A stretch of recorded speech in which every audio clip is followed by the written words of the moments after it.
Hey, I'm Riley with Shrewd Archery, and today I'm going to show you to set the orientation and index your TRAK and index stabilizer.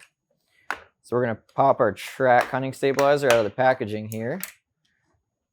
And when I say set the orientation, both the TRAK and the index stabilizer utilize our beam carbon, which has grooves that run down either side. And what that does is it sets the spine of the carbon, so it changes the stiffness. So by orienting it with the grooves on the side, that's our rigid orientation. That's going to be the stiffer setting. And grooves top and bottom, we call that the dynamic. It's better dampening, a little softer feel to it. So I'm going to show you how to set the orientation so you can get your index and TRAK stabilizers aligned just how you want. So first off, if you look at the back end, the bow end of your stabilizer here, you have your index bolt. And on those bolts, there's a groove that's machined into the face of it. So the very first thing you want to do is make sure that bolt is already oriented with 0 on the back of the stabilizer. And it should come from the factory already set to that orientation. Once you've confirmed that that is the case, you're just going to take your barrel nut, or if you're threading it straight into your bow, you can just start screwing it in. So in this instance, I'm going to thread it into my barrel nut a little bit, pop it onto the bow and the mounting location where I'm going to mount it, and then you just tighten it down.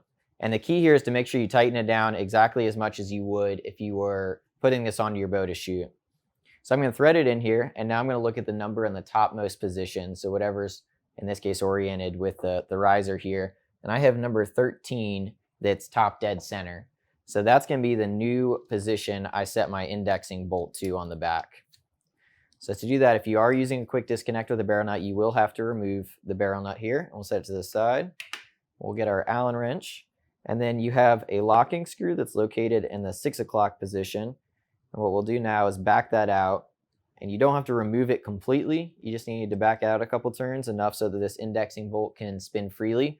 And now, since 13 was on top, we're going to set that notch on the bolt to 13. And then we're going to run the locking bolt back in. And you don't have to crank down on that. It's actually mechanically interfering with some teeth in that indexing bolt. So you don't have to really crank down for it to lock into place. As soon as it slips between the teeth, it's locked in there and it's not going to move on you.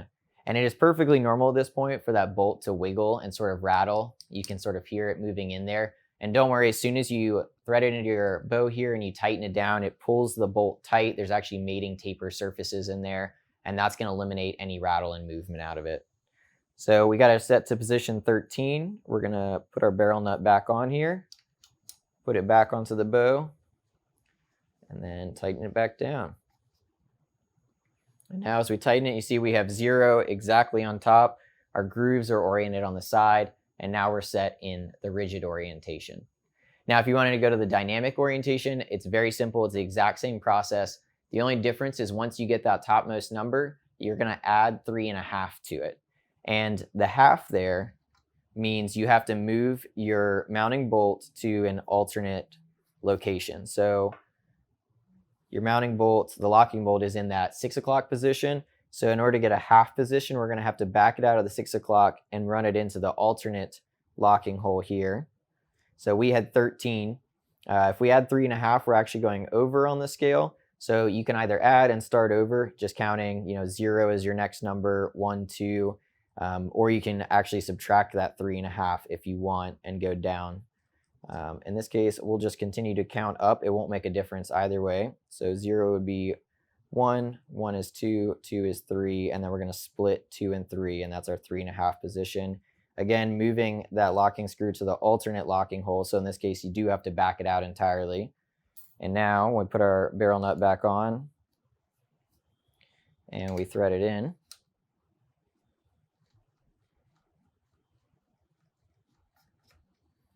You see we got our grooves exactly top and bottom. So now we're set into that dynamic position. So it's going to give you a little better dampening out of it.